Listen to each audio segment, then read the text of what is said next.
Welcome to the Restitutor Orbis channel, and thank you for joining me today. We're going to be exploring designs of the old world, visionaries, prophets, or recorders. France, circa 1760 to 1815, although who knows what years this actually occurred, or if this did ever in fact occur, or if this is some other sort of account that we're going to be looking at. But we're going to be looking at a variety of renderings and drawings of different building designs that were supposedly by two different visionary architects. Or were they prophets, or were they simply recorders? We're going to be exploring that in detail and trying to come up with some explanations for what we're about to look at and what it was really representing. So let's take a look at our first architect from France, Jean-Jacques Lequeux, and I'll do the best I can with the pronunciations, but French was not a language I ever had to speak extensively in my travels. Certainly a lot of Spanish, Espanol, and even Arabic, but that's just my particular background. Jean-Jacques Lequeux was a French draughtsman, and what's a French draughtsman? Well, a draughtsman is someone who's into technical drawing, drafting, or drawing, is the act and discipline of composing drawings that visually communicate how something functions or is constructed. So it seems like right off the bat that Mr. Lequeux is somebody who is extremely talented when it came to producing drawings, technical drawings, and understanding buildings, and he was also an architect. Well, let's learn more about him. Lequeux was born in Rouen and won a scholarship to go to Paris, or Paris. Following the French Revolution, his architectural career never took off. He spent time preparing the Architecture Civile, a book intended for publication, but which was never published. He became a civil servant, working as a surveyor and a cartographer until his retirement in 1815. Interesting self-portrait there. Lequeux is now considered part of the period of visionary architecture, which developed in the period leading up to the French Revolution. This was directly influenced by the great competitions organized by the École des Beaux-Arts. Why is it always great competitions? All these great competitions that we had, they loved to compete back then. Nothing wrong with that. We love to compete now, but it's just something interesting to note. These competitions encouraged entries comprising massive buildings unfettered by budgetary constraints. Oh, of course they did. Why? This resulted in scores of designs for vast and impressive buildings which had little connection with the real world and remained paper architecture. Well, architects of this genre include Claude Nicolas Ledoux, Etienne Louis Boully, who we'll be looking at momentarily, and Antoine Laurent Thomas Vador. Most of these, like Lequeux, are more famous for their unbuilt works than for buildings actually constructed. Ah, yes, they have this one well covered. So you see, we're going to be looking at some buildings that are just very extreme and don't really have any basis in reality. Most of his drawings can be found at the Bibliothèque Nationale de France. Some of them are pornographic and are kept in the Enfer of the library. That's always an interesting concept when you think about that. Although, who defines what's pornographic? Some people could say that the statue of Iowa on the Iowa Soldiers and Sailors Monument could be considered pornographic. But I digress. They include a cow barn in the shape of an Assyrian bovine, an erotic garden folly called the Hammock of Love, replete with a copulating couple. What else? Okay, just going to keep moving on here because we can see what direction that's going. Lequeux's historiography has led to a deep reflection. It was only at the middle of the 20th century that he was rediscovered by the Viennese historian Emil Kaufmann. What is it with all these things that always get rediscovered, and why is it always in the 20th century sometime? It's a fascinating aspect. Kaufmann saw in Lequeux a revolutionary architect, as well as Boully and Ledoux, but this epithet must be used with caution. Although some of his drawings express sympathy for revolutionary ideas, his views seem to have evolved in line with social and political changes. Wait a minute, what? So he's a revolutionary architect? Was it because he embraced social and political changes, or was it because his work was actually creative? Well, never mind. It was not until 1986, however, that the first monograph devoted to Lequeux was published, written by architect and architectural historian Philippe Dubois. This pioneering work takes the controversial view that Lequeux's work is partially the result of a deliberate manipulation involving Marcel Duchamp. As early as 1987, the theorist and historian of architecture Joseph Reichwart, in a review of Dubois' book, underlined the weakness of his scientific justification, which mixed fact, fiction, fancy, incongruous comparisons, and the most unverifiable conjectures. According to Elisa Borri, boy, we've got so many people in this account, assumptions that Duchamp contributed to the possible manipulation of Lequieu's legacy at the National Library now appear to be chimerical. American art historian and art critic James Elkins considers this is a deliberate hoax. So it's all just a hoax. Okay. There is ambiguity surrounding the relations of Lequeux to surrealism. A kind of retrospective illusion could lead us to see several of Lequeu's drawings through the prism of the paintings by de Chirico, Magritte, or Davot. But if we refer to the writings of André Breton and his friends, and even those of Marcel Duchamp, it is very difficult to find any trace of admiration for Lequeux, who is not mentioned either by the first historians of this artistic movement. Lequeux died in Paris in 1826. So a lot of controversy, a lot of contradiction, and how do we know if this individual even ever lived? Well, that seems to be the point. Have many, many questions, but we've got some great artwork. And by the way, there's some pornography in it, so you can't really take it seriously. Sheer brilliance. Love the mainstream account. So after reading that contradictory and conflicting mainstream account about the biography and questionable existence of Jean-Jacques Lequeux, let's talk about preconceived notions. If we had read that article before looking at Lequeu's alleged work, we're coming into this thinking, okay, these are just works of fantasy, this is architecture that's not real. And yet, when you look at the conflicting account within the biography, you see that this was an individual who was an architect and someone who was a specialist in technical drawings. So the question I have is, why would someone who is allegedly a specialist in technical drawings do fantasy work of architecture?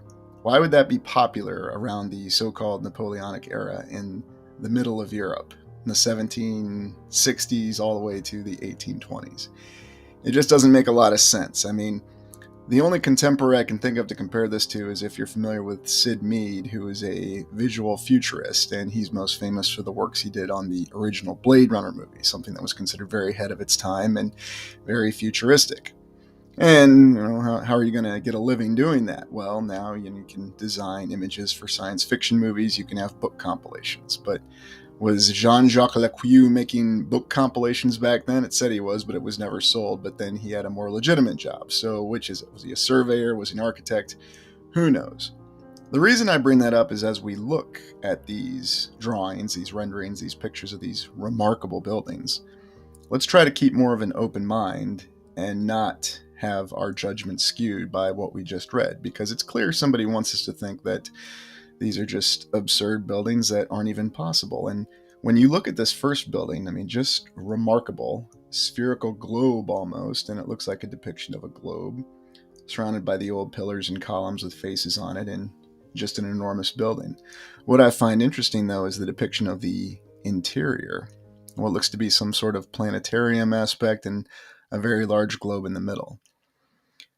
Consider, could this be a real building that was once in existence? And did Lequeux design and draw this or imagine this?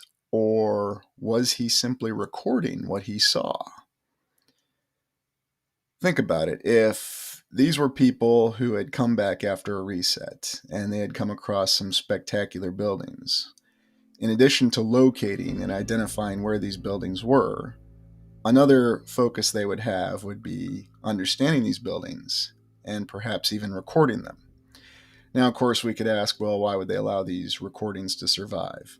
Perhaps this was their method of ensuring that some aspects of the architecture and some aspects of the techniques, whether it was drawing or drafting or something, was preserved. In any event, if it is just from Mr. Lequeux or somebody else's imagination that we're not aware of, it is truly beautiful and remarkable.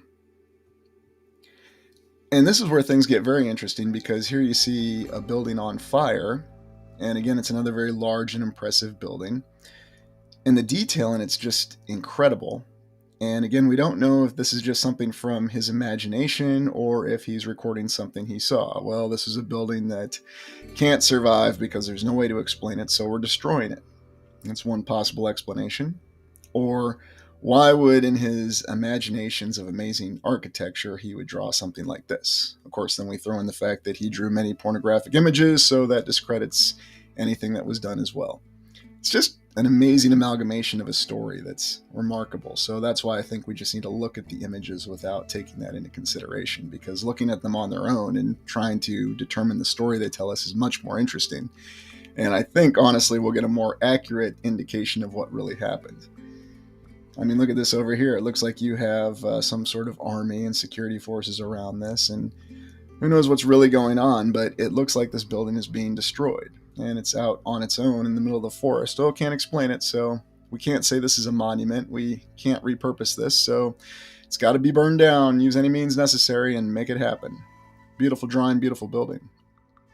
And yet here's another one, and this is even interesting because you see what appears to be a fire, a kiln, and then smoke coming out of it. But I mean, on the other hand, what's so fantastical about this? I mean, here you have this amazing statue, and again, this is just a building that it looks as though someone found in the middle of the forest. And why was he depicting these buildings in the middle of a forest or in the middle of the wild? It's quite remarkable. Was it isolated from a city? Or, if we consider our recent explorations of more rural areas, is it possible that there were some amazing buildings that were just isolated and they really couldn't be explained? And that would certainly come down to the explanation that they had to destroy them using any means necessary. I mean, if you're in an existing large city and you have more massive architecture there, well, that's at least easy to explain, especially if you're trying to plan ahead. But this is just remarkable, the detail that goes into this. And again, you're saying this is fantasy architecture, and so that's why it's depicted here. Okay, I guess you can go with that explanation.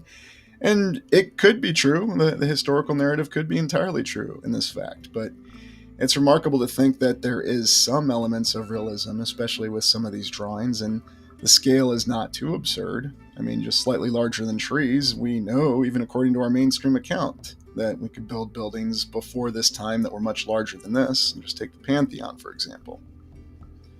This is a very interesting one because here you do see what looks to be an interior cross-section of what is some very large building. I mean, whether it's a cathedral, a church, or something else. I mean, yes, we can look at the French words and translate and interpret, but not on that today. I just want to look at what's visually depicted. And again, just looking at the little details that went into this cross-section. I mean, here you have this amazing statue, the arches that we tend to see.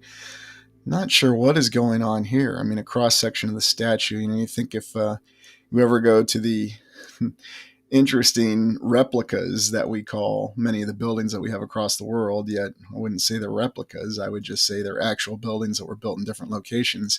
You see this phenomenon where there's aspects that are repeated, especially with the huge columns that are all over the place. And again, you just see it in the matching detail. The doorways, and then look at this. I mean, is this a shaft? Is this a tower shaft? And what is this? I mean, we can't really take anything off the table. Is this some other method of a power source, or does this have some sort of symbolic function? What was really the purpose of this building? I'm sure they'll tell us. And it's interesting because, okay, if this is all a fantasy building, then obviously nothing that's depicted here then is supposed to be any sort of realistic aspect of function. It's simply artistic design. But yet when you look at the cross-section of this entire amazing building, everything seems to imply function. It does not imply design. It's quite fascinating. Even the statue seems like there's some sort of purpose to it beyond just being an artistic piece, and yet artistically it looks unbelievably inspiring. And then here's a couple other buildings that Lequieu drew, and I saw this was titled a pagoda, and I remember the pagoda I saw that was in Germany post-World War II back in the German book Exploration, and I mean, this is just a beautiful, amazing building. This doesn't look like something you would see in France and Germany. Of course, when you actually go exploring around there, you see there's a wide variety of different buildings that look like they're from different eras, just like if you look at that photo of San Francisco from the 19th century, that entire panoramic photo that I believe was taken in the mid-1870s. You see a lot of buildings that look like this. And it's another one of those aspects that defies explanation. And again, this doesn't seem like a building that seems too fantastic aside from some of the towers or even the main tower itself. I mean, apparently what we were told is that this would be a building that would be possible to construct at that time. But who's to know or who's to say? And it's the same thing with these buildings over here. This one down here in the lower right is quite fascinating because here you see a lot more detail with some of the edging on the pillars or the columns. So you have to wonder, let's just suppose that Lequeux or whoever was around then and they were doing technical drawings of the buildings that were available. What was the focus? What buildings were they trying to capture first? And I think what they would have been tasked to capture first would have been the buildings that were selected for immediate destruction, because those are the buildings you'd have to capture on drawing, and those are also the same buildings that once you have drawings of, you could say, well, these buildings don't exist anymore. This is just the fantasy of these artists at the time. Although we're going to say they're architects, and we're also going to say they were experts in technical drawing. So again, many conflicts, but quite beautiful imagery nonetheless. And here is supposedly a hotel, an entryway to the room, but I mean, look at all this ornate design that goes into this and just a doorway. Now, we could say that this is more of an artistic drawing, of course, but being in the inside of some government buildings that some people say, oh yes, they're just boring old government buildings, but then you see this kind of ornate and elaborate detail. I think of some of the state capitals I've been in, but also many of the county courthouses where you see this across the United States, where things like this just aren't supposed to exist. Or if they do, maybe someone should have been a little bit more discretionary on the expenditure of tax dollars. But let's be honest, that's not for the people to ever decide. You're just supposed to pay and roll with it. In any event, it's a very beautiful depiction. And then here's another one. I'm not sure if this is more of a residence or what, but and it looks like they threw in this drawing, and of course showing the whole pornographic aspect to almost discredit the work, or to kind of put something that people wouldn't consider so serious on it. So I don't know, different societal norms at that time, and yet we're told conflicting accounts of what was acceptable from the 18th and 19th centuries, and that's a discussion for another time. But just amazing detail focusing on this structure, whether it's a residence or whatever. I mean, imagine having a house like this that was this well constructed, that you could afford, that you could have for the rest of your life and would stay in your family for generations indefinitely. You knew it was made of the finest material, and it's as though they try to keep that impression going by the buildings that did survive, saying they constantly have to do renovation work, otherwise they're going to fall down tomorrow. And I can't think of all the times I saw scaffolding on the Iowa State Capitol, but when you try to get an answer and you ask what questions they're doing in the renovations, they can never really tell you. Well, we're replacing brick. But then, of course, you don't see any brick at any point in time, or any brick removed or being replaced. Well, we're replacing the sandstone. And again, you don't see any sandstone. It's interesting. And nobody ever questions it, because, why would they? But just imagine a beautiful residence like this, remarkable building. This was a very interesting rendering, because this almost looks like an airship or a balloon. And we know that the first balloon in history was innovated supposedly in the 18th century, according to the mainstream timeline and that we have. But I found this in the collection of drawings of Lequeux. Now, I don't know if this is one of his drawings. Frankly, anybody could have done these drawings and these renderings, or many different people could have. But they're attributed to Lequeux, so that's why we're looking at them under his authorship. But in any event, you look at this and just amazing detail, and this factors into the presence of airships at that time frame. And what a large airship this must have been. And how incredibly beautiful it would have been to be able to fly indefinitely over the skies. And yet we know for a fact in the 20th century that the reputation of the airship was utterly destroyed. The destruction of the Hindenburg is one of the first major events that was caught on video. And then if you see this other movie from the 1970s called Black Sunday, they showed a Goodyear blimp that was terrifying a Super Bowl crowd. Yes, it's a recurring theme. Airships are dangerous and deadly. You don't want to be around them because you could die, or people close to you could die. And it's quite fascinating. And yet here we have a remarkable rendering of an airship from the late 18th century. Very beautiful. Now, this is where I could see more of the fantasy aspect if they wanted to try to push that narrative on what Lequeux was drawing here. But imagine if this was a real structure, what purpose this could have served.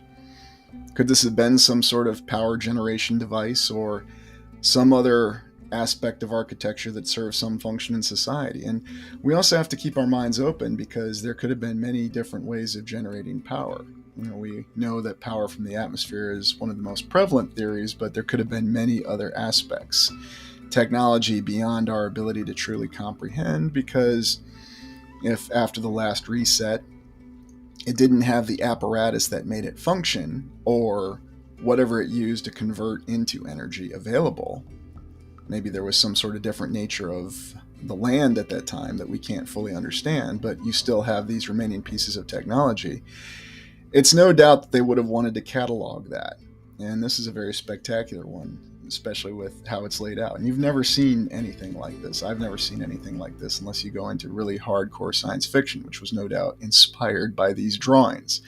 These drawings that we said were lost for a long time, and this individual that we said that we didn't know about for over 100 years, but then, of course, we rediscovered him like we seem to do other things. And then again, this building right here, looking more like an internal stadium or something else. And again, you see the cutaway in the cross section and the seating, and it's incredibly beautiful. And yet there's something about it that feels like it could be real, and it could have been real, because they want to tell us, well, oh no, this was a fantasy building. This was just somebody who was using their imagination, because apparently they had nothing better to do while the Napoleonic Wars were going on. And this was a great way to make a living. Look, I'm all about using your imagination, but it's fascinating when they try to push these narratives and these explanations. Then just a series of different design buildings from Lequieu. And again, you just see what looks to be like a bell structure here with a huge archway. And who knows how far that is or what the scale on this is actually supposed to be. And of course, they'd tell us, well, it's a very large building and it's completely fantastical. There's no way that it could exist in reality. But then you look at this one here to the right, and you see more of things that are reflected in buildings and structures that we still have standing today that were supposedly built from this time frame. Like this structure right here looks like it could be something that you see in many castles and things that still endure to this day. And of course, we have a windmill, and we see plenty of windmills all over the place. So was this some sort of giant windmill, or was this a different application of wind technology? Of course, any of my viewers who are from northern Iowa, southern Minnesota, I saw that there were a lot of windmill farms there, and they didn't exactly have an aspect of beauty to them, but that's a discussion for another time. And then, of course, this building over here in the lower left corner, all this intricate detail. Again, you have the columns, and then you look at the roof or the ceiling together, and you see the detail that went into it and the remarkable display of geography. And this is just somebody going into this because they had a great imagination, and yet they captured this kind of detail. I don't know. I mean, to me, it reflects something that they were witnessing and recording, not something that they were imagining. But I could be wrong. That's just my impression of it looking at it. This is remarkable here because, we've seen towers like this, and this is something we typically associate with something you'd see in Spain. Or if you go to Country Club Plaza in Kansas City, you'll see something like it. But what I find interesting about this is you almost see like a bridge or something that reflects what they would traditionally tell us is an aqueduct. Again, with the columns and the pillars and the arches built in the ground. And then what is going on here? Is this some older structure potentially from before the reset? Is this depicting something else? I mean, just a remarkable rendering when you pull out all the detail. And again, you have these very, very fine symmetrical lines that, today they would tell us, well, that was just done by nature. It's erosion, it's magical glaciers, and more issues with wind. And then, of course, the flooding. And this was all underwater at one point in time. Of course, that's how they try to explain it now. But when you look at a drawing like this and you wonder if something like this really existed, and again, you see the aspect of it being in the ground, it definitely causes you to ask questions and really wonder about the buildings that are older that are still around to this day.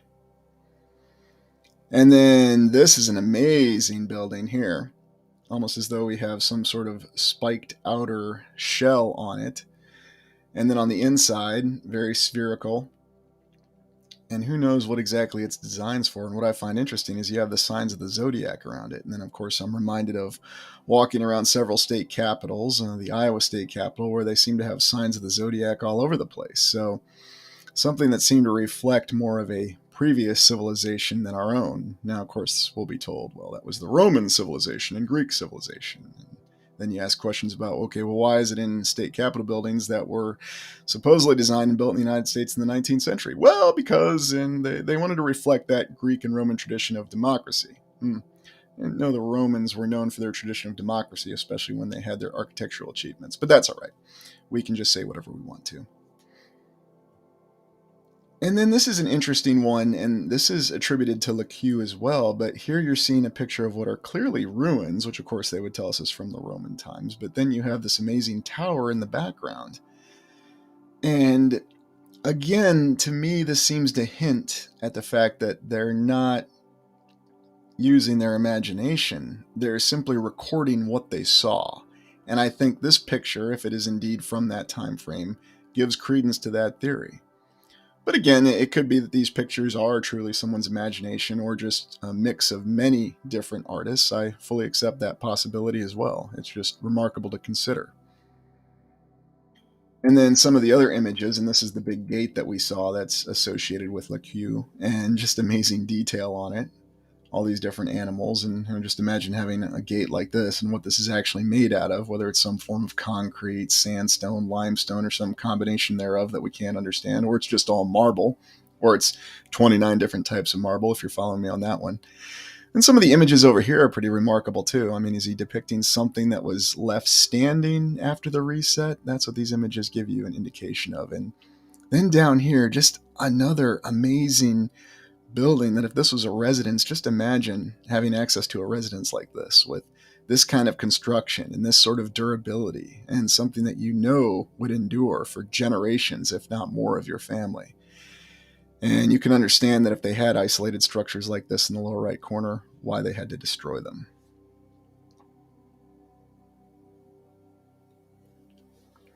Now, supposedly a hotel right here, but seeing the cross section, of course, you have the classic dome building here and detailed stairways, and of course, replete with arches, columns, and pillars all over the place. And when you look at this cross section, this definitely reminds me of going into any one of the state capitals in the Midwest that I've been in recently. But it also reminds me of many other buildings that I've been in. And of course, we're just going to be told that, well, in the 19th century, we had the capability of doing this. But then on the same token, they want to tell us that, well, this was fantastical. These were all works of the imagination. And yet, what you see in the cross section of this building, you can see reflected in many buildings that still stand today. So, which is it? Again, conflicting accounts as though we're told to question. And yet, when we just look at our own eyes, we see that what's depicted here in this building still exists today, reflected in many buildings that you can go to today. And another intriguing one with a cross section. And here you have even taller columns and just remarkable detail up here. And just look at this. You think of the Oculus and the Pantheon, and this reflects that. Now, it looks like there's some wood structure in here, but again, it's just a drawing, so who knows what the rest of it's supposed to be made out of. Amazing chandeliers and stairways and remarkable detail. And here you have a smaller version of what's depicted over here, again with the same thing, and beautiful banister up here, and just amazing entryways and intricate detail. I don't know. This seems to reflect somebody recording what they saw. I know I keep saying that, but it's what I'm seeing in these drawings. I mean, in these drawings, if they're supposed to be technical drawings, then was he just using his technical capacity with his imagination to depict buildings that could never be built for fun? I don't know, maybe. I can't speak to his particular habits if this was one person who did exist, but just looking at all these buildings is breathtaking, and it's remarkable if it is just someone's imagination. But given the fact that we see so many connections to a lot of buildings that are still standing, I think there's a lot more to this story than we realize. And then this is more of a traditional building that you see standing up that reminds you of the Pantheon or the entryway or whatever. And the classic columns. And then, of course, you can still see statues like this on many monuments and buildings across the United States and Europe today. And of course, they'll say, well, this is a monument to World War I, or this is a monument to the United States Civil War. And then, of course, you have all these Roman and Greek figures, because if you really want to represent the United States Civil War or American democracy, you do so with Roman and Greek figures. And then another one, and a little bit of a smaller one, yet with the same design style. And again, there's nothing fantastical about these last two buildings that we're looking at, because you can find plenty of examples of these standing all over the world. So I don't know. It's as though they're intentionally trying to confuse us and get us to question everything, because some of the buildings, well, we can't explain. But these buildings can easily be explained, and you can find examples of them all over, even today. And then just a remarkable, what appears to be some sort of either monument or something else, but just the detail and fountain. And of course, we know how fountains are all over the place and what they could potentially represent. And here you see some ruin and some wreckage. And this particular rendering definitely gives credence to the theory that he was simply recording what he saw. And this is very beautiful. And again, we see some pillars and some arches. And again, just this kind of detail. Imagine what this would have taken to build and how they would have done it. And whether it was a prefabricated kit, because we see difference in scale, especially when it comes to columns and pillars. But just the detail that went in the statue. Of course, if this was still standing today, and let's just say this is in Des Moines, they'd probably say that this statue of this woman here represents Iowa, or maybe it represents Minnesota watching over Iowa. Anyways. And then again, some more interesting detail on the interior. And I picked this one because, again, you see this reference to what appears to be the sun. And then again, the smaller scale in the architecture on the interior, because I think it's important to look in the interior of these buildings, because that tells an entirely different story than what you see on the exterior. Imagine if this was in your living room and you had this kind of detail, and you wonder if this is one of the living room details that you saw in one of those amazing residences that Lequeux or whoever recorded when they were doing these renderings, or recorded, I should say. And then here it looks like you have what either appears to be a fountain or perhaps some other function that was still amalgamated with the ground, something from before the reset that they recorded. Hard to say, but it's very, very amazing. And you have the large blocks here. And of course, we still see examples of this all over as well today. Now let's explore our other architect, Etienne Louis Boully. Let's see what sort of account we get with this individual. Etienne Louis Boully was a visionary French neoclassical architect whose work greatly influenced contemporary architects. So this individual was not a visionary, he was a legitimate architect. Look, he even has a building, the Hotel Alexandre. Born in Paris, he studied under Jacques-François Blondeau, Germain Boulfrand, and Jean-Laurent Laguerre, from whom he learned the mainstream French classical architecture in the 17th and 18th century and the neoclassicism that evolved after the mid-century. He was elected to the Académie Royale d'Architecture in 1762 and became chief architect to Frederick II of Prussia, a largely honorary title. He designed a number of private houses from 1762 to 1778, though most of these no longer exist.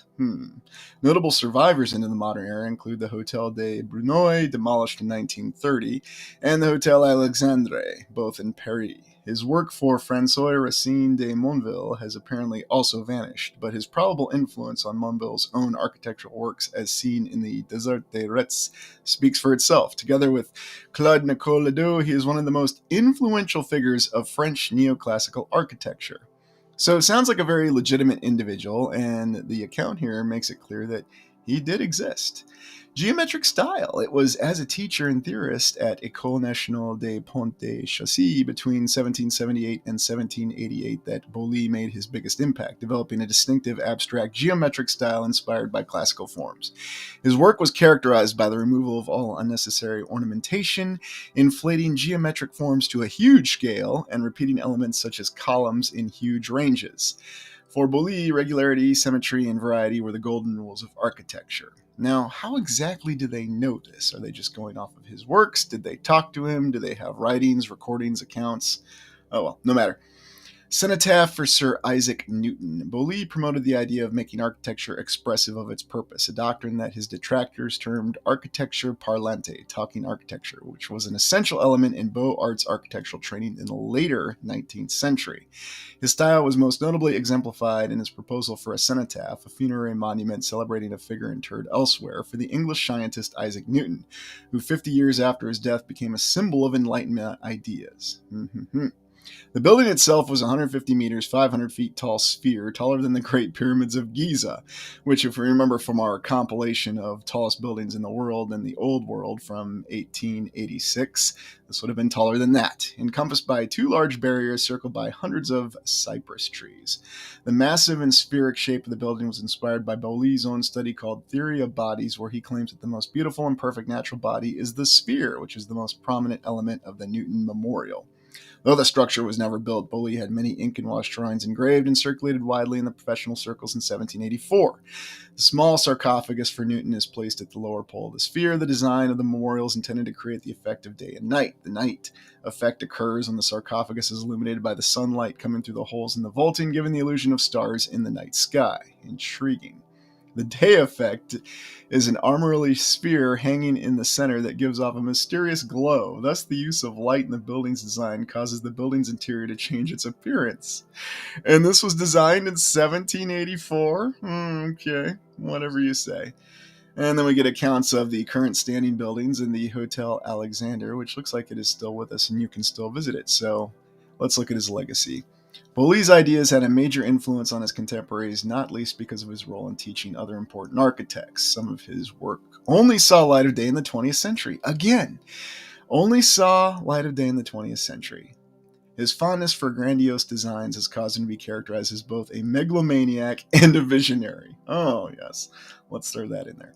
His focus on polarity, offsetting opposite design elements, and the use of light and shadow was highly innovative and continues to influence architects to this day.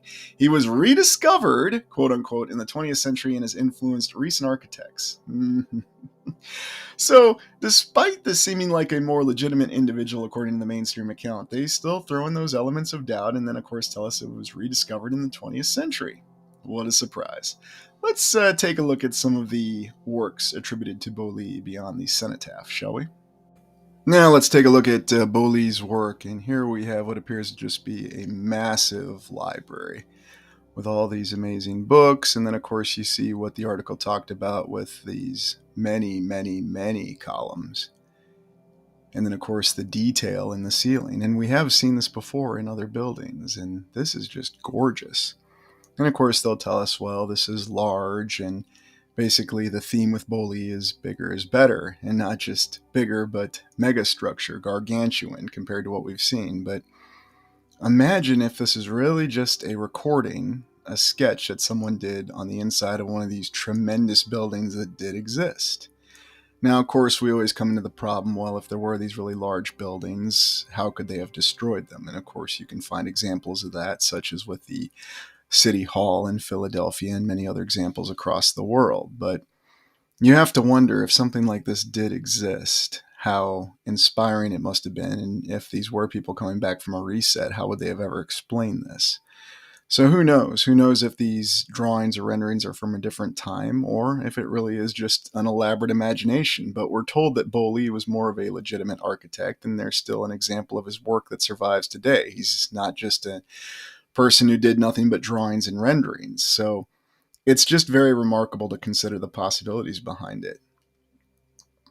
Now, looking at this one, here you have what looks to be a very extremely large Capitol building, because right here you have people approaching it. And of course, we'll be told that this is a totally impossible structure, and this is just from Boli's imagination, and that this is showing examples of his megalomania, because if you have a big imagination, there must be something seriously wrong with you. If you're creative, there really must be something seriously wrong with you. So that seems to be a recurring theme that we get all the time. But I don't know. You look at this incredible image and this building, and not just its size and scope, but just the detail. And if we do go with the theory that there were kits, in other words, prefabricated kits that they used to construct these buildings, what was the limit on their scale? Was there any limit on their scale? Did the previous civilization, whatever it was called, whether it was Tartaria, Atlantis, or whatever, the name is irrelevant right now. But imagine if they had no limits to what they could prefabricate and what they could really build. Now, of course, we don't know what methods they used to build these buildings, but there are many buildings that we still don't know how they built. Take the pyramids in Giza, for example. Of course, we have many different theories. They used water and they floated the blocks into place, and that makes perfect sense. But there's other large megastructures around the world that we have no idea how they constructed. So just looking at something like this is just very inspiring, and yet you see reflections in modern buildings, in modern Capitol buildings, and buildings that they say have other purposes, whatever they want to say, across the world. And yeah, just imagine if something like this was something that could have been achieved. And this is definitely something you would have seen from miles on end. It wouldn't have even had to have been built up on a large hill. Although for some reason these buildings today do seem to survive on large hills. And then, of course, here's an example of some of the other ones. And of course, we always say he was only going to build tombs and mausoleums because that's what all these buildings are, tombs and mausoleums. But again, you go with that whole concept of bigger is better. And just going back to the description of what Newton's cenotaph was supposed to be, if this was just imaginary, why would someone go to the trouble of designing something that was imaginary for what was supposed to be a legitimate tomb? I think that story just destroys itself when you just ask a few questions about it and think about it a little bit. If these were buildings that really existed, we can only speculate what their purpose was and what they could have been if there were these giant spherical buildings and that these weren't from someone's imagination. But it's interesting that we have two different architects that spherical buildings, perfectly spherical buildings, are attributed to. And down here we have more of a classical pyramid, along with something that we would say is yet another tomb or a mausoleum, because this looks like one of the wonders of the world. But nevertheless, it's remarkable considering the actual purposes of these buildings. And then here, something that I saw was listed as more of a classical opera house, but again, in scale, this looks like something that would be more achievable. So we're blurring the lines again. This doesn't seem like something that was beyond the colossal scale that they said that was impossible in that time frame, and yet we do have other colossal buildings that still survive to this day. So it's as though they just want to cloud the account and make us question it. But you see all these amazing, beautiful columns and all the detail, and then, of course, the statues across the top. And there are many monuments and buildings you can find examples of this to this day, and the size and scale is highly questionable. So I think in trying to discredit this, they're actually giving credit to the fact that these buildings could have actually existed. And then, of course, this cross section, and of course, we see the intricate detail on the ceiling, and then in some of the arches, and just an amazing cross section. And they just want to say, well, this is just somebody who loved to use lots of columns. Well, we see lots of columns all over the place on the interior and the exterior of buildings. And that's where you really get the surprise, is when you look in the interior of these buildings and you see columns like this standing all over the place. And here they are in the interior of this building. And again, looks like a nice, amazing dome structure. And go back and watch Palace in the Midwest if you want to see what this looks like today. It is still standing. And of course, we'll say that this is an amazing tomb, although when you look up on tombs, you'll find oftentimes that these are not really any crypts that have anybody in them. They're just fake crypts. Interesting, isn't it? This is really a remarkable building. And this is where they're going to try to say that, okay, yes, this is his megalomaniacal tendencies taking hold here with all these columns, all these arches, and all this detail. There's no way this would have been possible. He was just trying to go outside of his mind and show something that was completely impossible. But what if he was either copying, or this is a drawing of some sort of building that did once stand? Just imagine how large that building would have been and how much material would have gone into it, and what would be remaining of it today if it was completely destroyed. We want to say that there is a limit to what can be accomplished, and yet when we look around us, we see evidence that there was something much more grand in scale and something beyond our imagination. And just seeing these drawings from this time frame that don't make a lot of sense from a legitimate architect. The other one, they just wanted to say, well, he used his imagination. And this one, they just want to say that he was a little crazy with imagination. And this is the result. I don't know. It's hard to say. And then, of course, going back to the example of the cenotaph, I mean, I don't know why you would get so far into designing something like this. Something this extraordinary for what was supposed to be a legitimate tomb. And of course, we can all go to that discussion of how many tombs we have all over the place. You know, we can look at Grant's tomb in New York City, and you have many of the same details that they love to talk about with these tombs. And of course, this was a tomb that wasn't even ever built. It was merely imagined. And yet you can find lots of different drawings of this particular one. And then some examples of some pyramids, because why not? You know, you need to have some amazing large pyramids. And again, this goes back to reflecting that maybe they were simply recording what they saw.